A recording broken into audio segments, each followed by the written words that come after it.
We wrote an article that went viral and sparked a natural hair revolution. We are Elise and Aisha, moms to small humans, digital content creators, licensed hairstylists, brand agnostic, curl educators, and generally your snarky girlfriends with no filter. We're two women from the south side of Chicago, taking the stupid out of natural hair.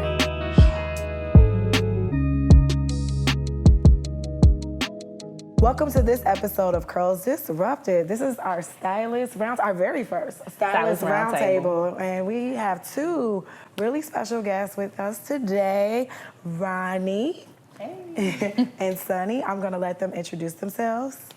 Well, I'll start. Hi, I'm Sonnie Garrett, and I am a stylist in Dallas, Texas.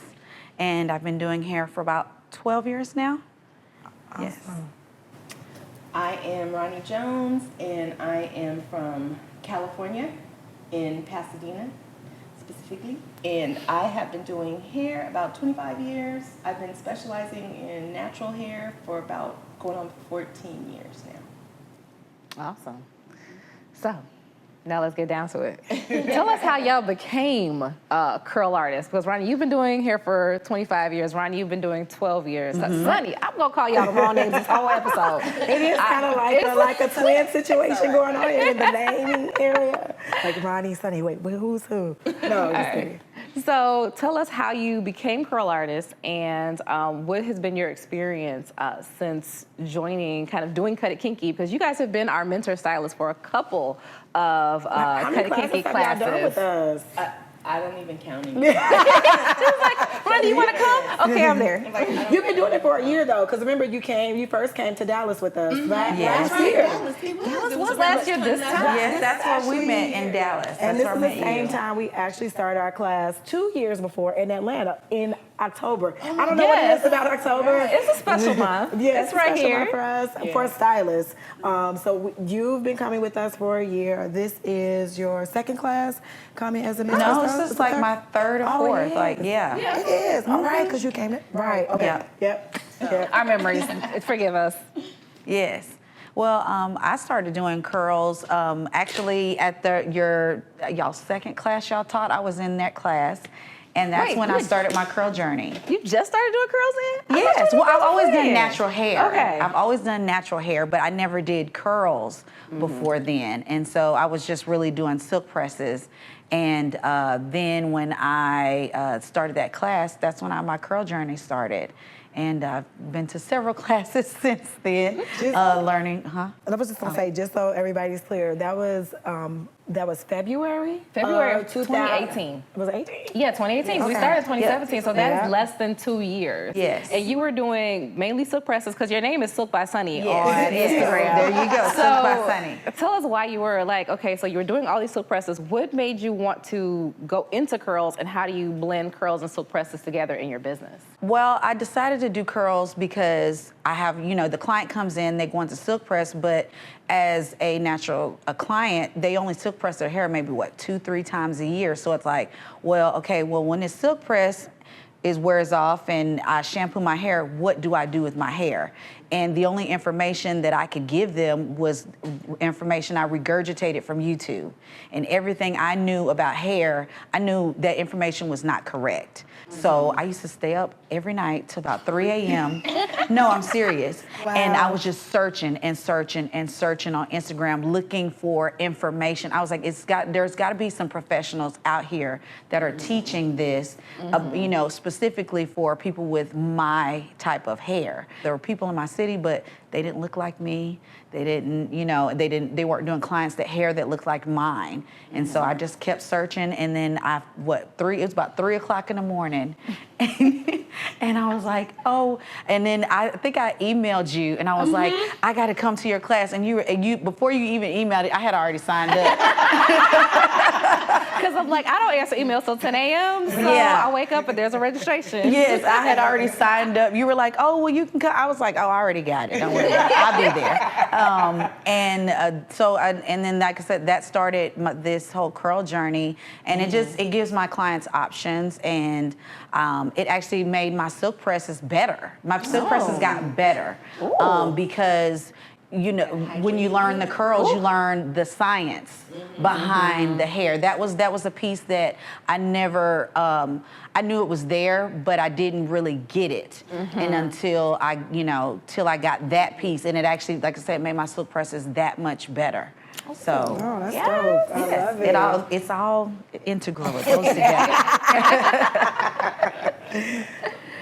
So, Roni, tell me. I've always worn my hair like natural off and on. I always wore my hair different ways. I'd cut it off, I'd color it, I'd do all these crazy things to it. So in between, in deciding what I was going to do next, I just go back to natural. So around 2005 or so, because I was working for L'Oreal and Sonnie, and people just started stopping me on the street, and they were like, "How'd you get your hair like that?" And I was like, you know what? I do hair. Come in, let's play around. And so people would come in, and this is before they had like all the products that are out on the market. And I had finally figured it out. I'd been since college. I was trying to figure out how to get my hair to look like it does with the conditioner in it and stay that way. So I'd played with all kinds of things. I'd finally found this little concoction. I did hair In 2005. Right. We were doing concoctions in 2005. Doing concoctions. So, but I knew from doing hair that not everybody's hair was the same and was going to do the same thing. So I was excited. I was like, yeah, come on in. People in the salon were like, Roni, really? Like, no. You're going to really let people, leave like that? I was like, I'm going to figure this out. If they want this, and they were excited, I'd call them up. I'd go home and I'd think about it like, okay, what'll make this work? What'll happen? I'd be like, girl, come on in. They were like, okay. And then, people started making products, and they'd be like, oh, I bought these products. Let's try these. And so things weren't working with these new products that were coming. And I was like, I don't know what's going on. So a couple of things kind of started to come together. I'm getting better at this. I'm figuring it out. And working for Sonnie, I had learned through some of the chemists and formulators, that I had actually discovered like water soluble. And I just needed them to explain to me, like, how does that, work? Because at that time, no one was wearing their hair natural. So whenever I worked for Sonnie, I was straightening my hair. So they didn't know that I was a natural. Gotcha. Not until Oh, wow. Years down the line, I had showed up, with curly hair one day, and they were like, oh. It's like, wait, you don't have a relaxer? Like, Right, yeah. the butter blend wasn't working for you? So, girl, I was like, anyway, I just kind of made this connection and started figuring it out. So at that point, I got it. I started doing it. And so then people were like, well, there's this girl, and she knows how to do this. And next thing you know, I had a book that was full for like 4 months. Oh, wow. So I knew there was something, and I just kind of figured things out on my own, just from what I knew. I just took what I knew from school. I took what I knew, just from doing hair and all that, those years of experience, and I was just kind of making it work. But you know how you just know there's something else. There's something, you need more. And there's got to be other people. I'm like, if there are formulators who work for companies, there's other stylists out there who are doing the same thing. And I'd come across some people, who had some really nice curly hairstyles. So I just started searching on the internet, and that's when I found Scott. And Scott is the one who taught me how to detox. Of curly hair artistry. Curly hair artistry, right. And so I'd learned from him, how to detox, and that changed my whole game. And so now I'm like, okay, there's other people out there, right? And I wasn't exactly clear on what curly hair artistry was at that time, but it started happening. Then Periscope. Oh, Periscope, yes. So if y'all don't know, Periscope it was the first app created for live streaming video. So you can actually get on and have your own broadcast. And so all these people are on Periscope, right? Right, yes. And so And we started on Periscope, We though. actually did. And that's how I found you. Because people were like, you need to go on Periscope, And I was like, oh my God, I'm so busy. I don't have the app. But I had the app. So one day, and so I was on there, and I don't know, somebody went and set me up, put people on there I should follow. So I'm like, okay, let me figure out how to work this mess. So I'm on there, and Aisha's doing a Periscope. And I was like, who's this girl? She's walking, she's talking to people, and she was talking about, curly hair or something, right? So I'm listening, and I had said something about clay, and she was like, Roni, you need to do the 30-day hair. You were like, who are you? And why are you telling me what to do? First of all, who are you? So I go and look it up, and I was like, oh. And all their products listed were things that I was already playing with and using. So I was like, okay, somebody might know those. Just I've been with you guys since day one. So I just kind of followed you guys around, and then you guys in the group, the Facebook group that you guys had originally, you know. So everybody was in there, and they were all excited, and things were happening, and I was like, finally, I done found not only somebody that knows something, but somebody who's black. And that's an important distinction. And if you're not black and you're watching this, please don't get offended, because people know things. Yes. But it's a different know things when you have the hair, and the people who you're serving have the hair, and there's a different comfortability in the communication that happens and an understanding that happens when you're talking about, this isn't working for me. This is how I want my hair to look. This is how what I want it to do. There's a different level of understanding. It just is. I needed people who were doing what I was doing, because I knew they were going to run into the walls that I would run into. And so and recognize those walls too. Yes, you know, like there's one thing where you can say this is happening or show somebody a picture, but if you don't have somebody who has that same experience, then you can't like really kind of collaborate and get that help and that guidance that you need. Like, oh, sometimes it's one little thing that fixes it. So all these ladies are in there, and I mean, it's working, and you know, and they needed a little help, and I was like, this is not my show. You know, but I'm like, I cannot. I have this way of just inserting self to help. And so I kind of sat around like, how do I figure out like how to help them without making it seem like I'm a know-it-all? Because no one knew I did hair. No one knew I was a hairstylist. Did we? No. Not for a little. Idea. Okay. Not for because I remember a specific conversation we were talking about clay, and you were like, I used clay before, and then somehow it ended up in this conversation. You being, so I was like, wait, so you're a stylist who used clay before? But I knew clay wasn't the ticket.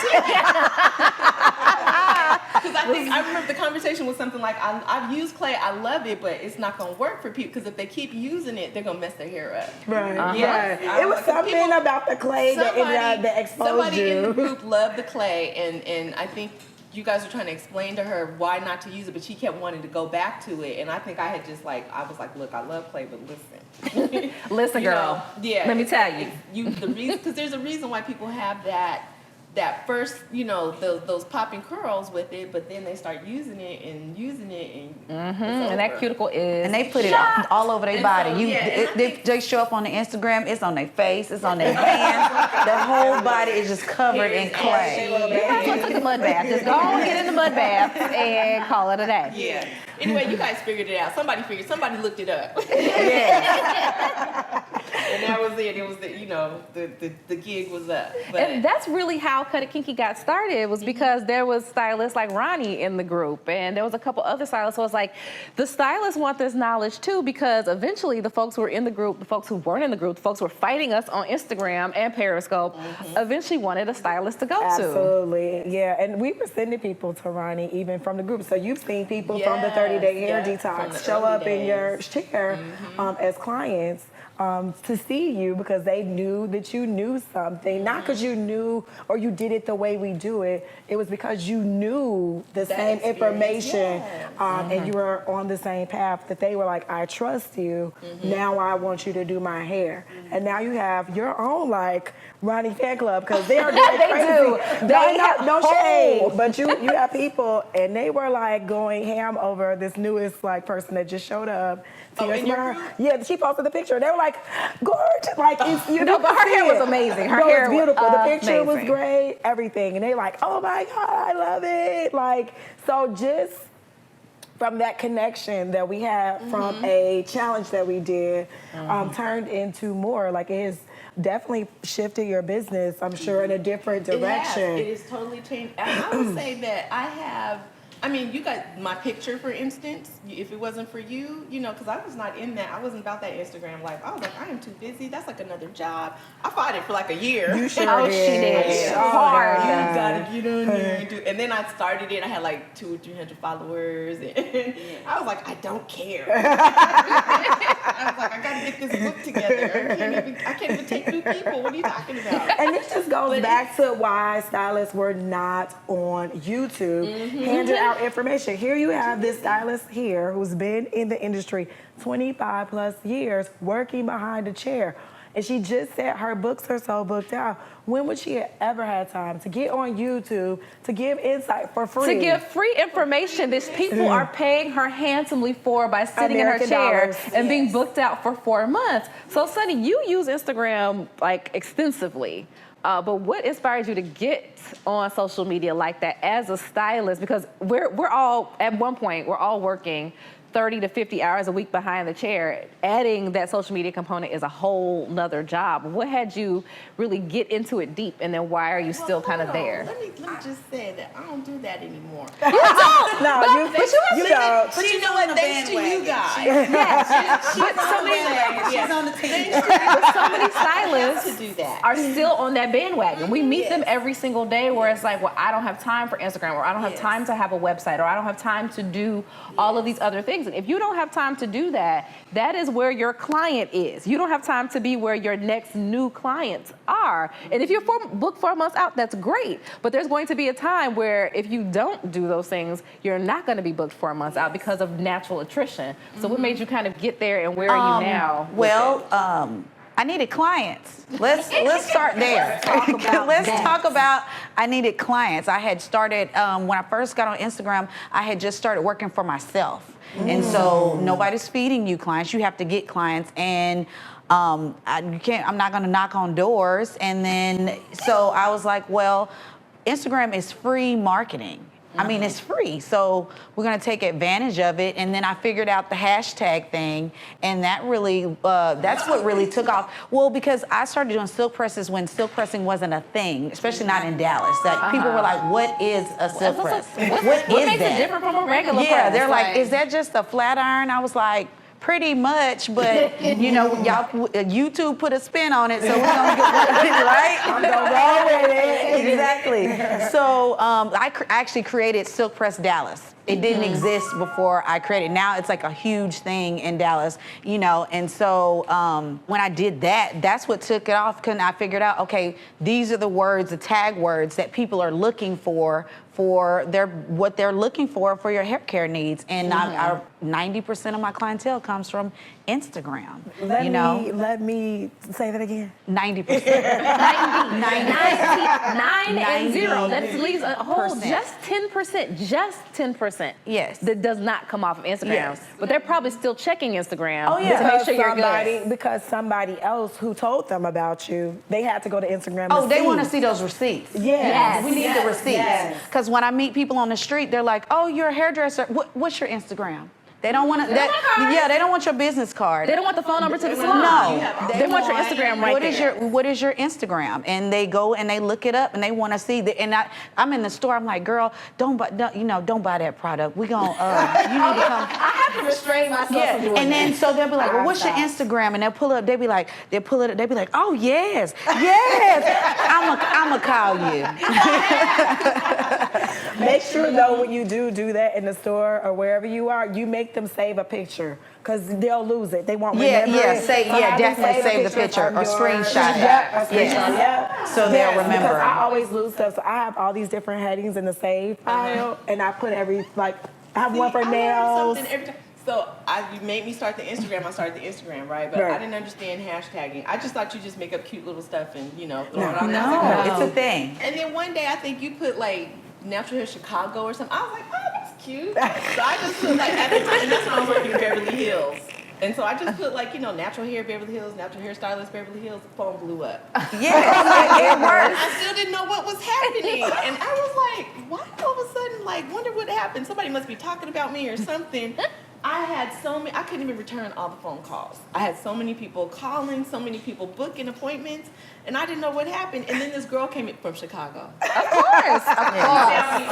She said, and she was like, you got Instagram famous. I was like, what? Post. Yes. And she had to explain to me how it worked. I was like, they know what they're doing. A lot of stylists don't understand hashtags. Here's the thing about hashtags. It's great to use the hashtags periodically. I just wanted to point that out. Because this was about 2 to 3 years ago. So this is 2 to 3 years. Things have changed now. What worked then may or may not work now, but it's about being current on what's working, because now we're doing a lot of Hashtag list posts. I do that. but a lot of video. And you get way more hits when you don't use the hashtags because I have nothing to say, and so I just won't put anything. That's fine. But I'll still get. Sometimes I get more hits from not saying because anything. really in real time, or how Instagram is supposed to work, people are there to look at your pretty pictures. That's what it's for. We have turned it into a microblog kind of sort of. So now we might post a pretty picture and then we might post an elaborate caption to go with that pretty picture. Or sometimes, like you said, you don't have anything to say, and that's totally fine. I just wanted to drop a gem while we were talking. Keep that with in video right now. So keeping up to where your consumer is, where your next potential client is, because we started out doing curls because there was a market that wasn't being served, and we were getting people like with our own hair. And then we're starting to get people on Instagram. And now there's going to be something new, but it's so important as professionals that we stay on top of that. And also, again, finding the education that is going to advance your career. Because last thing we're going to talk about is, where have y'all been since starting with Cut It Kinky and from there to now? Tell us about your business, how it's changed, how it's morphed. How have you changed, how you work as well? Well, I'll start. My business has changed. It's grown a lot, and I found a new love for hair. Silk pressing, it's like a machine. You just do it over and over again. But curls is just everybody's different. So I've learned so much more about curls and the products and ingredients and. So my business has grown. I'm way more educated about hair, and so I'm not, the more I found out, the more I learn, the more coins I get. Well, because it's not so much about taking all these classes, it's how you take the jewels, the nuggets from the class and use it in your business to help improve yourself as a stylist and to serve your clients. I just wanted to point that because it's like this whole thing about classes. Like, it's not the class, guys. It's not the class. No. The classes that are going to help catapult your career. Like, that's where it matters. And do you implement? Right. Do you even work? You got a bunch of notes? Do you got a bunch of notes? Or are you taking the notes and actually finding what needs to be applied to your business? So it's not just been your actual, when we say business, your client services have improved, and your actual business has improved as well. Yes, definitely. Your operations. Yes, yes. What some things have you changed since then? Because when we met you again, you were all in silk pressing, or what has improved in your the business side, the operations, like she said? I've got my website, and I've got more into online booking, and I've started teaching classes. I've taught a few consumer classes myself. You don't work as much as you used to do? No, I don't. I don't work on Saturdays anymore. I am proud to say. Yes, I have a life. Yes, I have a whole life, and so it's improved because I'm able to take services and make those services work for my business to where I don't have to work so hard to get to this certain level that I need to be at. And so it works a lot better. My home life is better. Everything is better. Awesome. So, love it. I want to be strapped to that chair all the time. I want to live.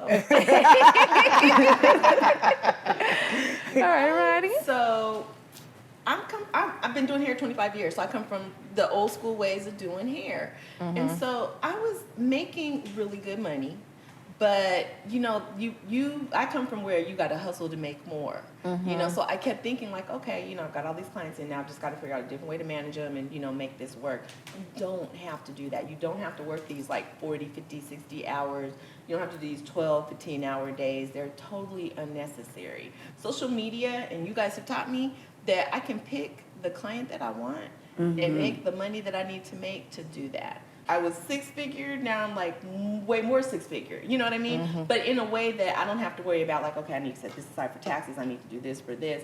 I can do Aisha's meet us in DC. I'm okay. Without a second thought, without how am I gonna do this, where am I gonna put this, how am I gonna make this happen? So the business aspect that you guys teach us has totally turned my business around in a way that I feel comfortable. You know, it's like I'm just deciding, like, I need a place to live, but it's just like, what kind of place? I know that's right. It's like, do I want to, you know, I could go this way or I could go this way. You know, it's like, you know. So, but I love that. I love that I have that luxury. You know, I don't have to worry about those things.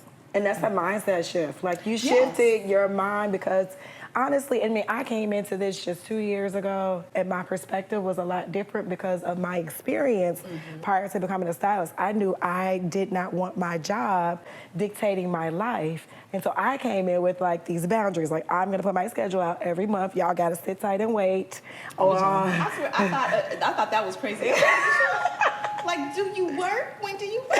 Yes. I know, you know, but I love that I can craft it the way that I want it. You know, I like working. I mean, you know, I don't like working 12 hours, so I don't do it anymore. I don't work like 5 days a week anymore, but I make more money. I triple my business. Yes. Oh, Yes. So triple let's talk about we want to work smarter, not harder. Yes. We Yes. want to get the right education as stylists, and then Yes. we want to implement that into our business. And that is exactly what we're teaching here in Cut It Kinky. So we're really excited because right Yes. now this is the beginning of our Tight Curl Mastery DC class. This is By the first- this is the the first first Tight Tight Curl Mastery, Mastery. yes. We went from 3 days to 2 days, and Yes, we changed it up a Lord. little Yes, bit. Lord. Yes, Lord.